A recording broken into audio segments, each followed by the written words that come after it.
అయిపోయిందండి. అయిపోయిందా? మాట్లాడేసుకున్నారా? హ్యాపీయా? చలో స్టార్ట్. ఏంటండి? ఆన్ అవ్వలేదా? రిమోట్ మీ దగ్గర ఉంచేసుకోండి. ఉంచండి, అక్కడే ఉంచండి. ఓకేనా? ఏంటండి? అచ్చా, ఓకే. చూడండి, నెక్స్ట్ చూడండి, ఎగ్జాంపుల్ చూస్తాం. The law relating to the revocation of offer is the same in India as in England, but the law relating to the revocation of acceptance is different. చూడండి, ఇంగ్లాండ్లో ఏదైతే ఉందో సేమ్ మన ఇండియాలో కూడా అదే ఉందంటున్నారు రివోకేషన్ రిలేటెడ్గా, బట్ యాక్సెప్టెన్స్ రిలేటెడ్ కొంచెం డిఫరెన్స్. మనం లైక్ స్టార్టింగ్ క్లాస్లో చెప్పాను, మనం ఇక్కడ నేర్చుకునే లా ఏదైతే ఉందో బ్రిటిష్ లా, ఇంగ్లీష్ లాలో కూడా సేమ్ యాస్టీస్గా ఉంటాయి, కొన్ని కంటెంటే చేంజ్ అవుతుంది. ఇక్కడ మన revocation of offer same in England also, ఇంగ్లాండ్లో కూడా సేమ్ అదే ఉంది, but not in like acceptance అయితే కొంచెం డిఫరెంట్గా ఉందంటున్నారు. సో దట్స్ ఇవన్నీ మీకు కంపల్సరీగా it will be useful in anyway, ఏదో ఒక వేలో మీకు ఇవన్నీ యూస్ఫుల్ అవుతూనే ఉంటాయి. So contract through post the acceptor are can revoke his acceptance any time before the letter of acceptance reaches. So contract over the telephone, ఒకసారి చదవండి, ఇది ఎవరు చదువుతారు? Contract over telephone. అచ్చా, చదవండి, మీరు చదవండి. కాంట్రాక్ట్ టెలిఫోన్లో కూడా చేయొచ్చా లేదా? కాంట్రాక్ట్ అనేది ఎలాగైనా చేయొచ్చు, రిటర్న్గా చేయొచ్చు, ఓరల్గా కూడా చేయొచ్చు. Okay, contract can be made over telephone. Next చదవండి.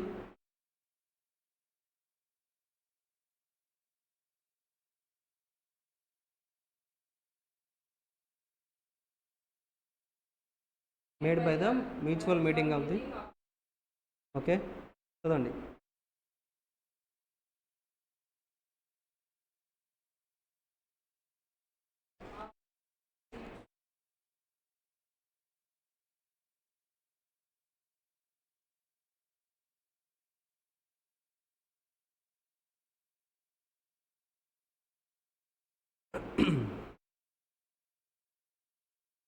సింపుల్, కాంట్రాక్ట్ అనేది టెలిఫోన్లో కూడా అవ్వచ్చు. సో నేను ఫోన్ చేసి చెప్తున్నాను, విష్ణు, సో నేను ఇలా కార్ సేల్ చేద్దాం అనుకుంటున్నాను, మీరు పర్చేస్ చేస్తారా అన్నాను. సో విష్ణు ఏమన్నారండి అంటే, ఎస్ సార్ పర్చేస్ చేస్తాను అని చెప్పారు. బట్ ఆ చెప్పే టైంలో ఏంటంటే కనెక్షన్ కట్ అయిపోయింది, నాకు తెలియలేదు. సో ఇది వ్యాలిడ్ యాక్సెప్టెన్స్ అవుతుందా? వ్యాలిడ్ యాక్సెప్టెన్స్ అవ్వదు. వ్యాలిడ్ యాక్సెప్టెన్స్ అంటే అవ్వాలంటే ఏమవ్వాలి, నాకు అది కమ్యూనికేట్ అవ్వాలి ప్రాపర్ వేలో. సో మళ్ళీ కాల్ చేయాలి, విష్ణు సార్ ఇందాక కాల్ కట్ అయిపోయింది, మీరు విన్నారా లేదా, నేను యాక్సెప్ట్ చేశాను అని చెప్పాలి.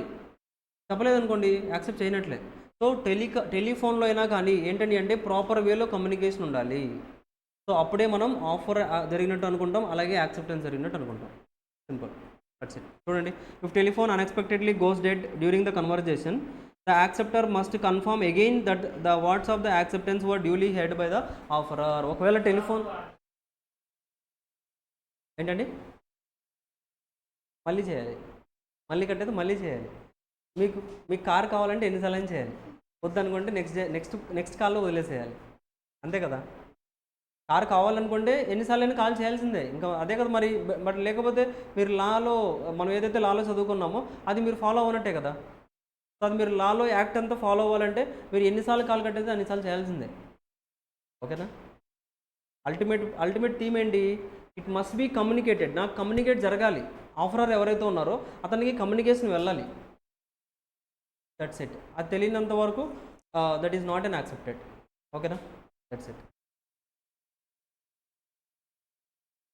Revocation of proposal otherwise than by communication. When a proposal is made, the proposer may not wait indefinitely for its acceptance. The offer can be revoked otherwise than by communication or sometimes by lapse. చూడండి, revocation of proposal otherwise then by communication అంటే ఏంటండి అంటే, నేను offer ఇచ్చాను ఏమని, so ఇలా కొన్ని bananas ఉన్నాయి, ఫ్రూట్స్ ఉన్నాయి ఇక్కడ, సో ఇవన్నీ మీరు కొంటారా విష్ణు అని అడిగాను.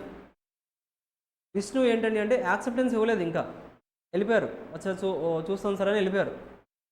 సో నేను నెక్స్ట్ డే చూసాను, రాలేదు. సో అతను ఏమైనా కమ్యూనికేట్ చేశారా? కమ్యూనికేట్ చేయలేదు కదా, నాకేం చెప్పలేదు. సో చెప్పలేదు కాబట్టి నేను ఆఫర్ క్యాన్సిల్ చేసేస్తాను ఆటోమేటిక్గా. ఎందుకంటే అంటే అవి పాడైపోతాయి కదా, రాలేదు కాబట్టి. అంటే అక్కడ కమ్యూనికేషన్ చేయకపోయినా కానీ నేను రివోక్ చేసుకోవచ్చు ఆఫర్ అనేది. తర్వాత ఒక 4 డేస్ తర్వాత వచ్చి మళ్ళీ ఈసారి ఏది నేను కొంటాను ఇవ్వండి అన్నారు. ఎలా అవుతుంది? సో రీజనబుల్ టైం అనేది ల్యాప్స్ అయిపోయింది కదా. సో మీరు మళ్ళీ పర్చేస్ చేయలేరు అలాగా, బికాజ్ అవి పాడైపోతాయి కాబట్టి నేను వేరే వాళ్ళకి సేల్ చేస్తాను కూడా. అవుతుందా? That's it. Mode of revocation of offer buy notice of revocation. Example number 65 చూడండి. A offered B to sell goods at 5,000 rupees through a post, but before B could accept the offer, A received highest bid for the goods from C. So A revoked the offer to B by informing B over the telephone and sold goods to C. చదవ చెప్పండి example ఏంటో. B offer చేశారు.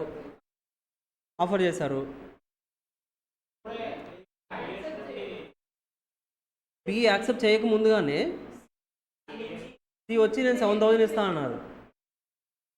Same situation మనం ఇంతకుముందు చెప్పుకున్నామా, as it is A B XYZ same ఇక్కడ అదే జరిగింది. ఇక్కడ కూడా వేరే పర్సన్ ఎక్కువ బిడ్ ఆఫర్ చేశారు కాబట్టి మనం అతనికి సేల్ చేస్తాం. సో దట్స్ వై అతనికి ముందుగానే ఏదైతే మనం బీకి ఏదైతే 5,000 ఆఫర్ ఇచ్చామో అది ఇప్పుడు క్యాన్సిల్ అయిపోయింది, రివోక్ అయిపోయింది అవ్వచ్చు, ఎందుకంటే యాక్సెప్టెన్స్ రాలేదు కదా ఇంకా. That's it.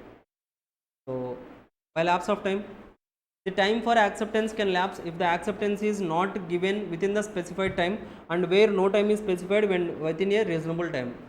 సింపుల్, మనం ఆల్రెడీ చెప్పుకున్నాం. నేను ఒక టైం చెప్పాను, 4 డేస్లో యాక్సెప్టెన్సా రిజెక్టా చెప్పండి అన్నారు. 4 డేస్లో మీరు ఏం చెప్పలేదు, so it is deemed to be rejected. లేదా నేనేంటి ఎలాంటి టైం కూడా చెప్పలేదు అనుకోండి, రీజనబుల్ టైం. ఫ్రూట్స్కి అయితే 1-2 డేస్, అదే బిల్డింగ్స్ అయితే 10-15 డేస్, అలాగా ఒక రీజనబుల్ టైం ఉంటుంది. ఆ రీజనబుల్ టైంలో యాక్సెప్టెన్స్ కోసం వెయిట్ చేయండి, లేకపోతే నేను ఇచ్చిన ఆఫర్ అనేది క్యాన్సిల్ అయిపోతుంది, ఆర్ యాక్సెప్టెన్స్ ఎనీథింగ్. ఓకేనా?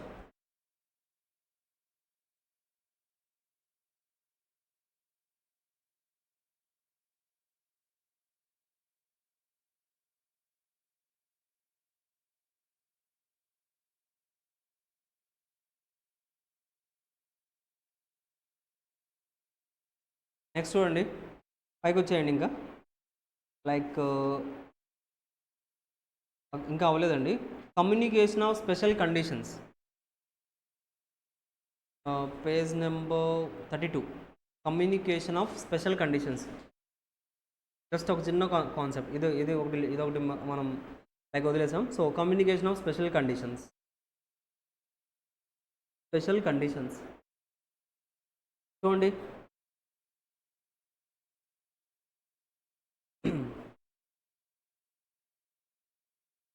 Sometimes there are situations where there are contracts with special conditions.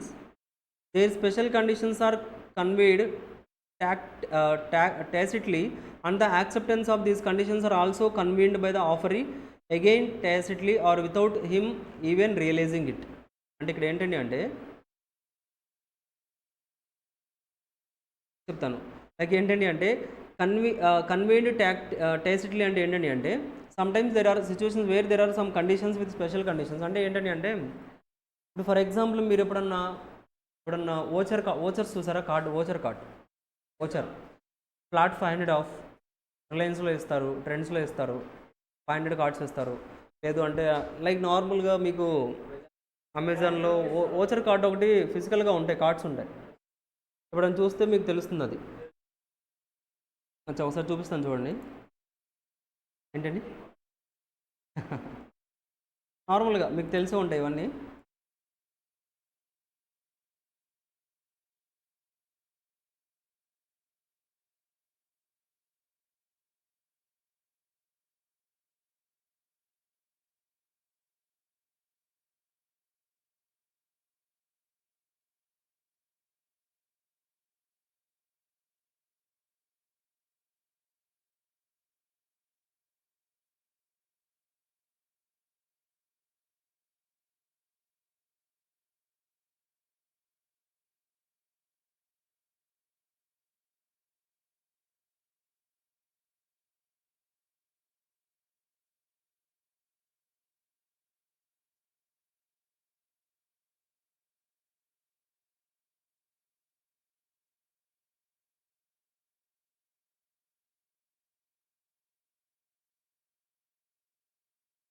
ఏంటండి?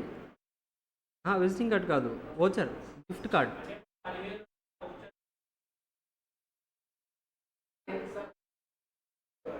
అంతే. వోచర్ కార్డ్ అంటే మనకి లైక్ చూడండి, ఇక్కడ చూడండి డిస్కౌంట్ లాగే అంతే. అదే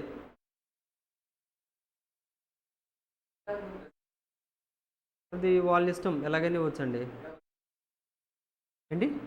అలా ఏమి ఉండదు. నార్మల్గా ఏంటండి అంటే ఒక 3000 ఒక 6000 పర్చేజ్ చేశారనుకోండి, 3000 డిస్కౌంట్ ఇస్తారు. 3000 మీరు పే చేయాలి. 6000 పర్చేజ్ చేశారు మీరు, 3000 కూపన్ యూస్ చేసుకోవచ్చు, ఇంకో 3000 మీరు పే చేయాలి. వాళ్ళే ఇస్తారు. ఇప్పుడు మనకి రిలయన్స్ ట్రెండ్స్లో ఎట్ ప్రెజెంట్ ఆఫర్ నడుస్తుంది, అన్ని చోట్ల కాదు, కొన్ని షోరూమ్స్లో. ఎలా అండి అంటే మీరు 6000 పర్చేజ్ చేయండి, 6000కి పర్చేజ్ చేయండి, కౌంటర్ దగ్గరికి వెళ్ళిన వెంటనే మీకు 3000 రిలేటెడ్గా కూపన్స్ ఇస్తారు. ఆ 3000 వెంటనే రిడీమ్ చేసేసుకోవచ్చు, వాళ్ళకి ఇచ్చేసేయాలి మళ్ళీ వెంటనే. ఆ 3000 వాళ్ళకి ఇచ్చేస్తే మీకు మీరు పే చేయాల్సింది 3000. అదే ట్రెండ్స్ ఒకటి, అన్లిమిటెడ్ ఒకటి, ఇలాంటి వాటిలో ఇలాంటి వాచెస్ ఎక్కువగా ఇస్తారు. నార్మల్గా మనకి ఇప్పుడు అమెజాన్లో వాటిలో కూడా జరిగేది అదే కదా. మీరు రీఛార్జ్ చేసుకుంటే 20 రూపీస్ ఆఫ్ అని చెప్తారు, ఎలక్ట్రిసిటీ బిల్ పే చేస్తే 100 రూపీస్ ఆఫ్ అని చెప్తారు, అప్ టు 100 రూపీస్ అంటారు. లైక్ ఆఫర్ ఇస్తారా? ఇక్కడ జాగ్రత్తగా చూడండి, మీకు ఈ ఆఫర్ ఇక్కడ ఏదైతే కనిపిస్తుందో,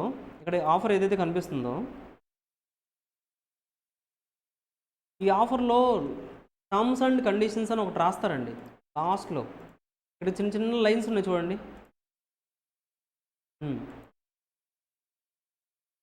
చూడండి కనిపించవు, రియల్గా కూడా కనిపించవు, అంత చిన్నగా రాస్తారు వాళ్ళు. అర్థమవుతుందా? ఇక్కడ చూడండి, ఎక్కువగా మీకు ఏం కనిపిస్తుంది ఇక్కడ? 500 కనిపిస్తుంది, డిస్కౌంట్ అని కనిపిస్తుంది, సేల్ అని కనిపిస్తుంది, హరీ అప్ త్వరగా వచ్చేసేయండి అని కనిపిస్తుంది, ఇదంతా కనిపిస్తుంది. బట్ ఇక్కడ చిన్న చిన్న లెటర్స్ ఉన్నాయి చూడండి, ఇక్కడ ఇక్కడ ఇక్కడ ఇక్కడ ఇక్కడ కూడా చూడండి, చిన్న చిన్న లెటర్స్ ఉన్నాయి, మీకు కనిపించవు అవి. మనకి కనిపించకుండా రాస్తారు, ఎంత పెద్దగా రాస్తే తెలిసిపోతుంది కదా. సో అందులో రాస్తారు 500 ఆఫ్ ఇచ్చారు, బట్ కాకపోతే మినిమం 5000 బిల్ చేయాలని చెప్పారు. అందులో టర్మ్స్ అండ్ కండిషన్స్లో చెప్తున్నారు ఏమని, మినిమం 5000 బిల్ చేస్తే 500 ఆఫ్ ఇస్తామని చెప్పారు అందులో. అంటే ఏంటి, అక్కడ కండిషన్ పెట్టారా? కండిషన్ ఉందా? సో ఆ కండిషన్స్ అంటే ఇప్పుడు మనం ఏం చెప్పాం, యాక్సెప్టెన్స్ మస్ట్ బీ అన్క్వాలిఫైడ్ అన్నాం. బట్ ఇది యాక్సెప్టెన్స్ కాదు, నేను ఆఫర్ ఇచ్చేటప్పుడే చెప్తున్నాను ఏమని, నేను ఆఫర్ ఇస్తున్నాను 500 ఆఫ్ ఇస్తాను, బట్ ఆ 500 డిస్కౌంట్ ఆఫ్ ఎప్పుడు ఇస్తాను, మీరు మినిమం 5000 బిల్లు చేస్తే అప్పుడు 500 డిస్కౌంట్ ఇస్తానని చెప్తున్నాను. అంటే మీరు యాక్సెప్ట్ చేసేటప్పుడు కూడా ఆ కండిషన్స్కి యాక్సెప్ట్ చేసే మీరు కాంట్రాక్ట్లోకి ఎంటర్ అవ్వాలి.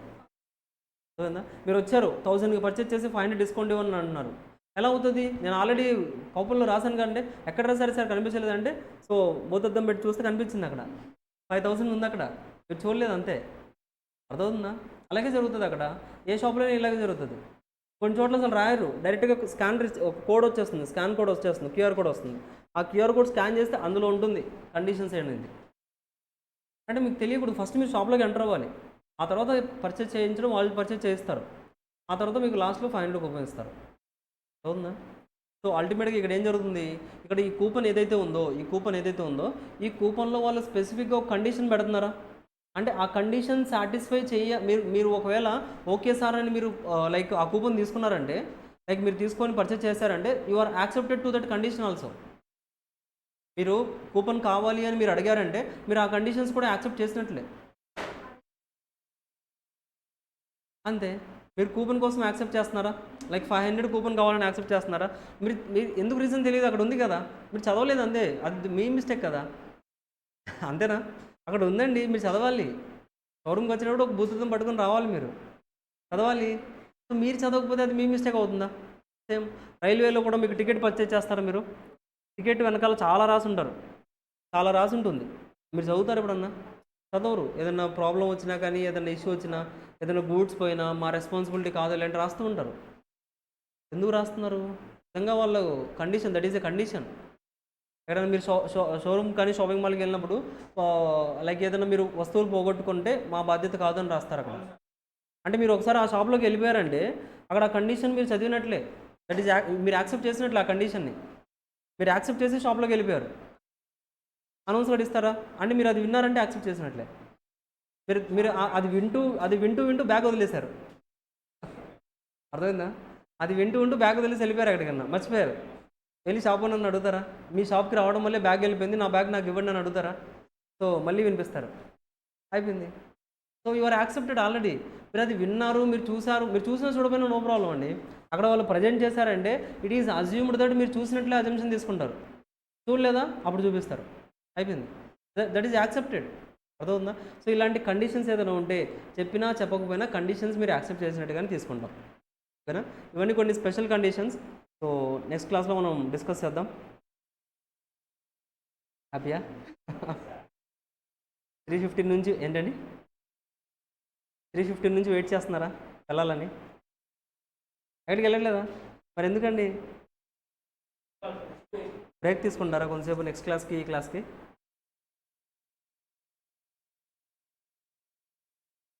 అప్పుడే బ్రేక్ అయిపోయిందా?